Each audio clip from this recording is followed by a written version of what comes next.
Por volta de julho de 2003, Felipe Teixeira me convida para fazer um livreto artístico alternativo chamado fanzine. Eu disse não. Anos depois, eu já tinha feito um monte de fanzines. Os encontros e pós-encontros que fizeram eu me perder entre zines e zineiros dentro da cidade de Fortaleza são também o tema deste documentário. Mas ele é mesmo sobre heróis infiltrados.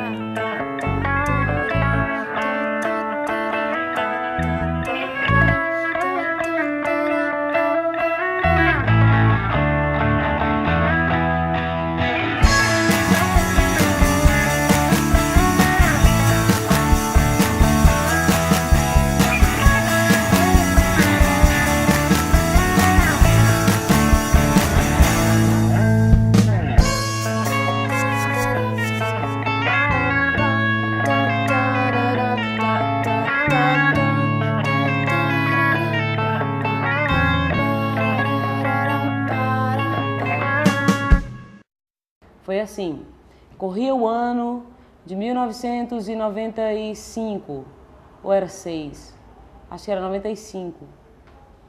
E aí foi quando eu estava no meu terceiro ano e eu costumava ir muito ao cinema, e costumava gazear muita aula pela cultura alemã para assistir filme de graça. E no meio dessas coisas todas, de festival e tudo, eu conheci a Thaís Aragão, que estava no primeiro ano do jornalismo na UFC. E foi ela que me mostrou o primeiro fanzine, que era o Grapete. E aí, quando eu vi, eu perguntei, o que é isso? Ela falou, é o meu fanzine, é uma espécie de jornal, só que é você que inventa tudo, você faz tudo e tal. E aí, na hora que eu olhei, eu pensei, lógico, que legal, né? Todo mundo devia fazer, isso é tão óbvio, pô, todo mundo tem um bocado de coisa para fazer, para falar, e pensa e tal, por que todas as pessoas não têm um próprio fanzine? Desde quando você é tido como criativo, né, da família, da escola, da sala, você já é em potencial um fanzineiro. Então, o fanzine, para mim, não é só aquele papel que está ali escrito e distribuído, né? Tem muito mais a ver também com o conceito. E eu acho que... Então, quando eu penso assim, quando foi meu primeiro contato com o fanzine, eu acho que é quando eu comecei a fazer as capas dos meus cadernos. A gente vai recebendo na rua e de amigos, né? E aí você recebe o papel e fica meio curioso para saber como é o formato, o que aquilo significa, e você acaba querendo fazer também algum fanzine, então... e aí eu fiquei sabendo dos índices depois.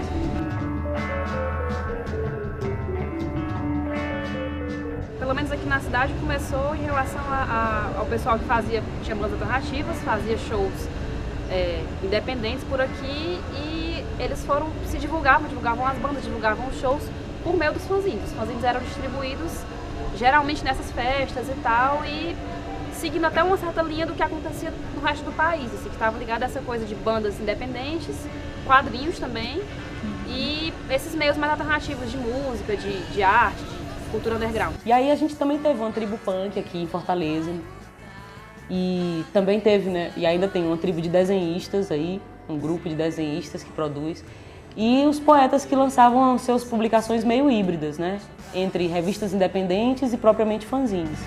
Autodestruição, displicência com razão, automutilação, hoje meu limite é o chão. Depois da minha primeira oficina, que foi em 2000, aconteceu uma história de 1 ano e meio no Teatro Zé de Alencar, a convite da Isabel Gurgel, que na época era diretora de ação cultural de lá. Ela me convidou para fazer oficinas de fanzine dentro do Teatro Zé de Alencar, cujo tema seria o centro da cidade. Participei dessa oficina e aí vi como é que o método de colocar para o papel, margem, toda aquela historinha lá. E eu participei desse fanzine coletivo. E foi onde faziam o ioiô, que era o zine que a gente fazia lá na oficina. Foram 7 oficinas ao longo de 1 ano e meio. Cada turma era aberta, de pessoas muito diferentes entre si, com interesses muito diferentes entre si, mas com algumas coisas em comum. Uma curiosidade muito grande por fanzine e uma vontade muito grande de experimentar outras linguagens. as pessoas que passavam por uma oficina voltavam na próxima para começar a distribuir o que elas tinham feito. Alguns fanzineiros que estavam aí por Fortaleza apareciam na oficina para visitar, para ver as pessoas, para ler alguns fanzines. Então começou a se criar um espaço não só de produção, mas de encontro e de conversa sobre fanzines. Chega um momento em que o corpo, que a alma exige corpo, né? Você se doa nas palavras, nas cartas, nos scraps, nas coisas, e tem uma hora que você precisa abraçar a pessoa, saber se a pessoa é aquilo tudo ali, né? No final da última oficina, ficou, e agora? A gente vai fazer o quê, né? Vamos fazer um evento aí pra gente se encontrar, tipo uma feira de fanzines.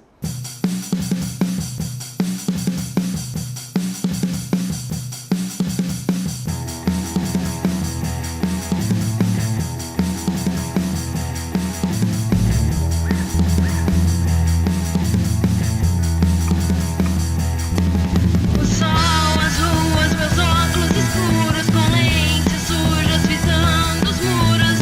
Eu desconfio que você quer que eu pense. Eu desconfio que você não quer que eu fale.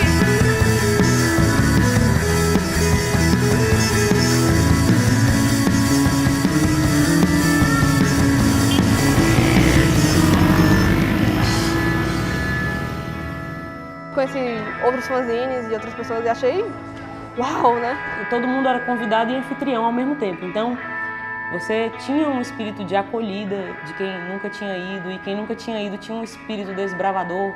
Começaram a aparecer pessoas de muitos lugares, né? Tinha uma mistura enorme, assim, um monte de gente que vinha lá da Aldeota, que vinha do Conjunto Ceará e se misturava. E aí começou, eu cheguei a ver zines muito cheio de gente. E eu lembro de outro também que foi muito engraçado, onde eu conheci muita gente e onde entrou uma leva boa, uma geração boa, que foi 2005 na Biblioteca Pública, em julho. Eu acho que foi tipo pelo Dia do Amigo. E aí eu não sei porquê, mas foi um dos índices mais bombantes da história. E aí a gente tava com a produção engatilhada assim, meu irmão, vamos nessa, vai rolar, vai ser massa, vamos lançar nesses índices e tal. E aí eu tava dando uma entrevista, aí o Thiago chegou. Aí eu tava meio que, sei lá, esperando assim, aí eu... Ih, Thiago, trouxe a parada. Aí ele, todo sério assim, né, tudo... Menino, trouxe, tá aqui, tá na chuva, vamos ver, ó. Aí na mesma hora, assim, a repórter se virou e... O que é? É o fumo e tal?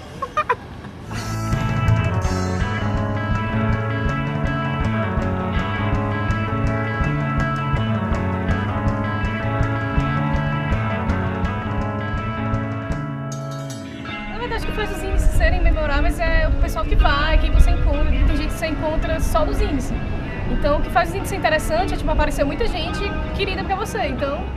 Porque é isso, assim, você encontra pessoas que eu acho que assim, durante um tempo as pessoas não se conheciam, ou por Orkut, ou só por carta, não se conheciam fisicamente, não se pegavam, né, não se tocavam, enfim. Conhecer as pessoas, inclusive de jeitos diferentes, que é ou você pode encontrar uma pessoa que você nunca viu nos índices e ele é um estranho, você nunca ouviu, não sabe onde ele vem, e puxa conversa, troca alguma ideia e fica ali. Ou então você pode às vezes conhecer a pessoa pelo fanzine, porque você pegou um dia, depois você pegou pela mão de alguém, chegou por carta, você às vezes se corresponde depois que você vai conhecer a pessoa presencialmente. Tem isso que é uma forma de conhecimento que a gente geralmente não experimenta muito, não é muito comum a gente experimentar no dia a dia.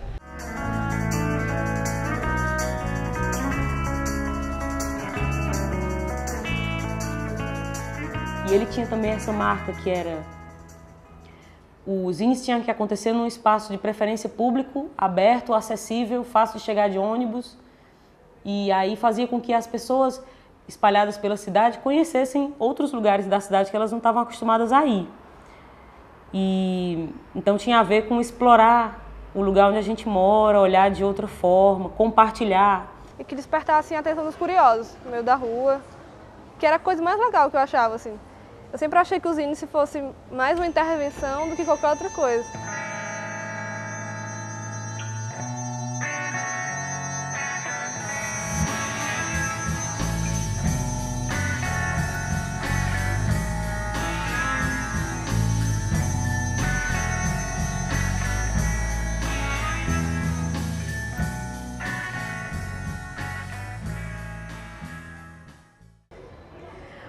atrás é aquele bicho que come tudo. A galera chega, troca os índices, conversa e tal, e aí vai pra casa, vai pra outro canto e tal. Então a TAI seria meio isso. É uma coisa transitória que acontece ali, porque aquelas pessoas se encontraram e depois acaba. O principal ponto positivo dos índices é essa questão assim, de você abrir portas, assim. Você de repente ter contato com alguém que fale a sua língua e de repente falar, tipo, a gente fala a mesma língua e vamos conversar e tal. Hoje é muito difícil você se situar e você ir a um lugar em que você sabe que vai encontrar pessoas estranhas e isso vai ser seguro.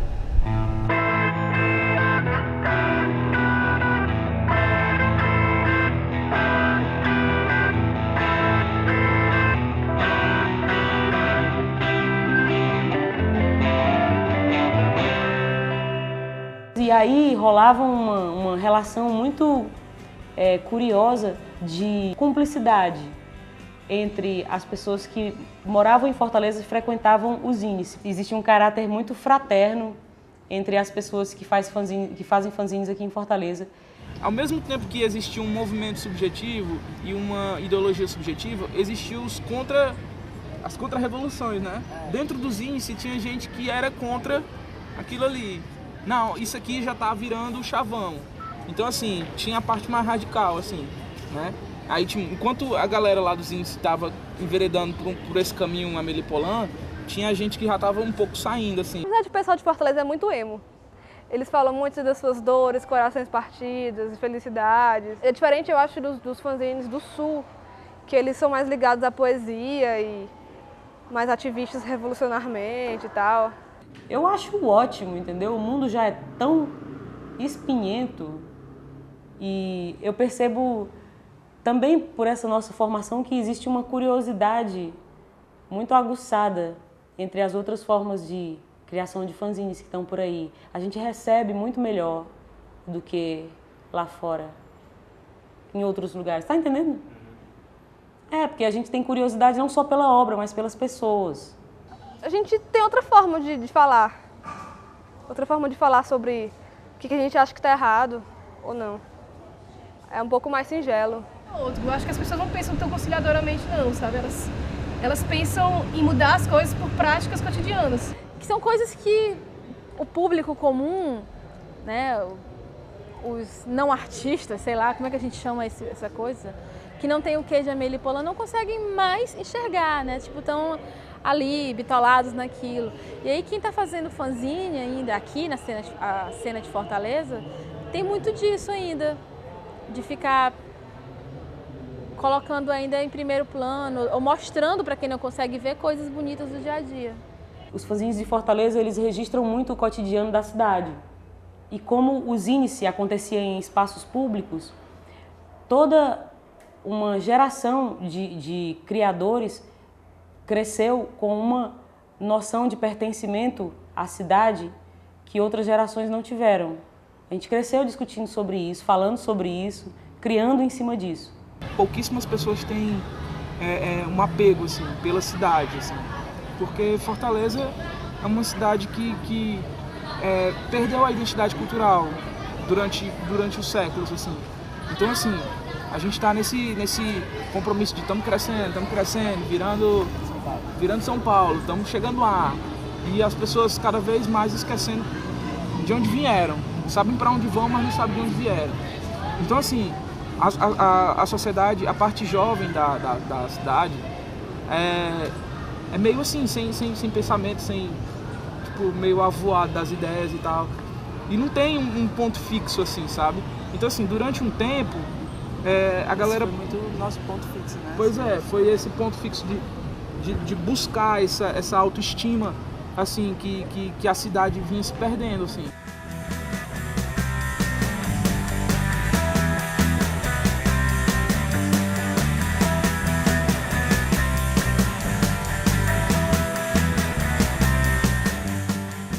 Pois é, por que o Zine morreu? Ele não morreu, ele é igual o punk, né? Morreu, não morreu, mudou, né? Sei lá, decompôs, nasceu de novo, virou uma árvore.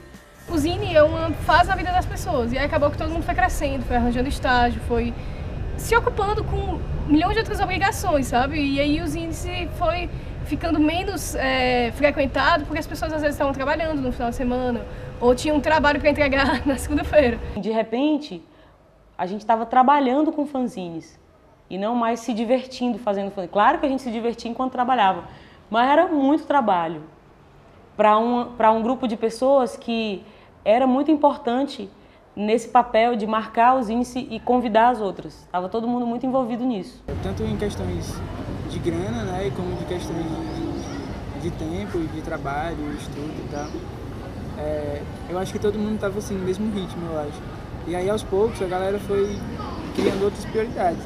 E quando a gente volta a falar de fanzine e do que ele significa, fica cada vez mais raro alguém achar que é algo menor. Pelo contrário, na pior das hipóteses, a pessoa tem ótimas lembranças. E na melhor das hipóteses, ela conseguiu fazer com que aquela fase virasse outra coisa muito legal.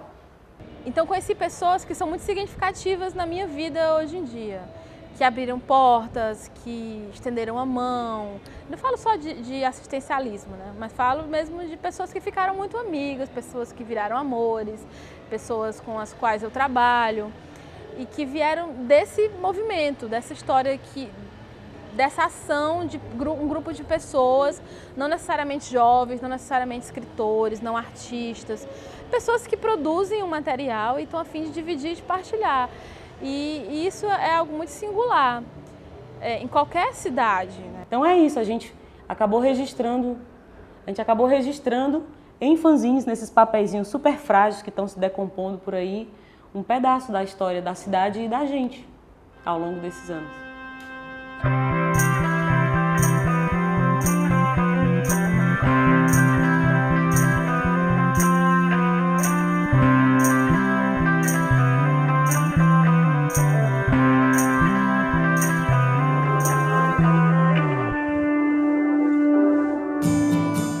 Você saiu cedo de casa, olhou para o sol e os ares da manhã e espirrou. E aproveitou para chorar que o dia está tão lindo e não